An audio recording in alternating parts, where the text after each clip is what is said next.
Assalamualaikum, kembali bertemu dengan saya Nofrizal Chan, si Pokrol Bambu.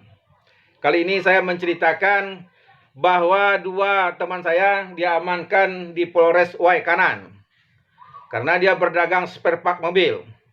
Alasannya katanya kepada saya barang tidak ada SNI, karena barang tidak SNI. Ya, ini daftar yang wajib SNI saya sudah ada. Nah, kalau barang tidak SNI itu petunjuk pelaksanaannya ada. Ya. Yang pertama yang mengatakan ini wajib SNI atau tidak itu harusnya yang ahli dari SNI, ya.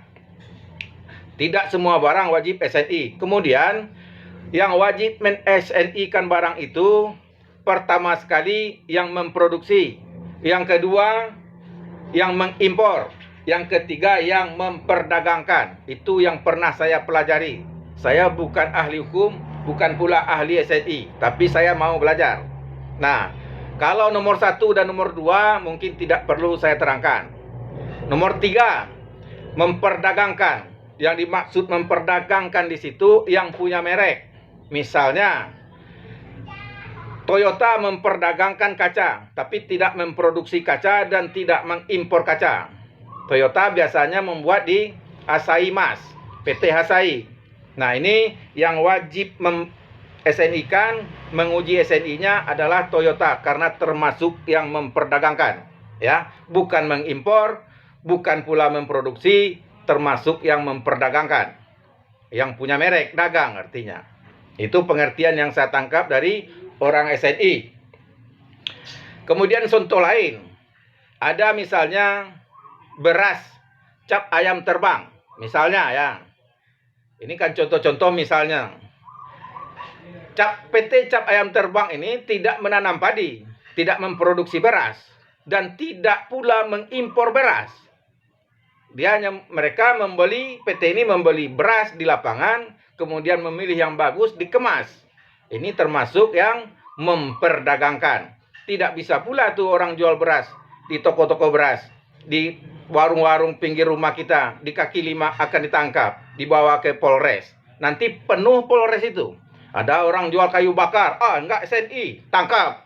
Datang orang jual layang-layang, tangkap, enggak SNI, enggak bisa. Tetapi ini perlu saya sampaikan kepada Bapak Kapolri Jenderal Listio Sigit, seringkali undang-undang ini digunakan oleh oknum kepolisian kita mencari kepentingan pribadinya, mencari uang lah gitu.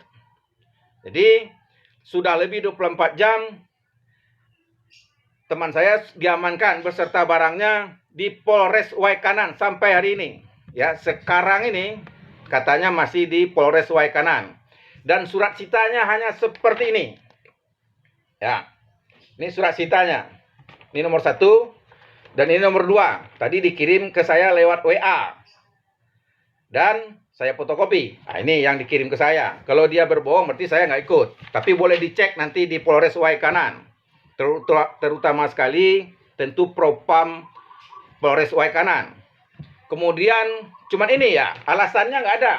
Alasannya misalnya melanggar undang-undang SNI juga tidak ada.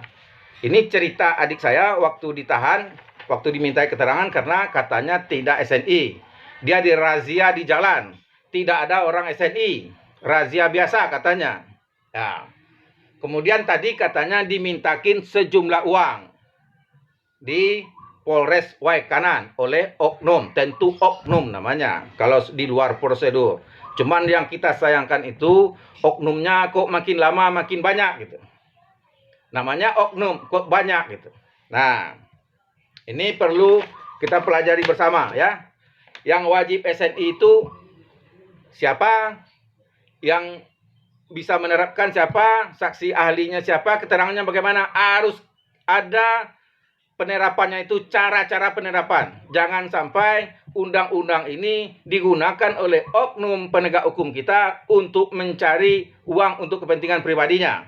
Nah, karena tadi kata adik saya, kata teman saya ini, mereka meminta uang dengan kode begini katanya. Ya, silahkan nanti sekarang ini ya, sekarang silahkan cek di Polres Waikanan.